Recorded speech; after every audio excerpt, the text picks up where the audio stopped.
اللہ نے فرمایا جب میں نے تجھ کو بھی حکم دیا تھا تو کس چیز نے تجھے سجدہ کرنے سے باز رکھا؟ اس نے کہا کہ میں اس سے افضل ہوں، مجھے تو نے آگ سے پیدا کیا ہے اور اسے مٹی سے بنایا ہے۔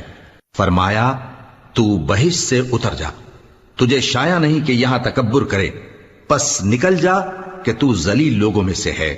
اس نے کہا کہ مجھے اس دن تک مہلت عطا فرما جس دن لوگ قبروں سے اٹھائے جائیں گے۔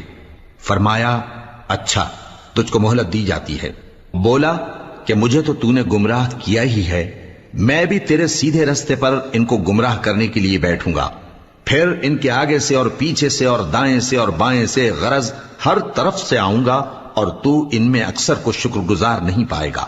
اللہ نے فرمایا نکل جا یہاں سے پاجی مردود، جو لوگ ان میں سے تیری پیروی کریں گے میں ان کو اور تجھ کو جہنم میں ڈال کر تم سب سے جہنم کو بھر دوں گا، اور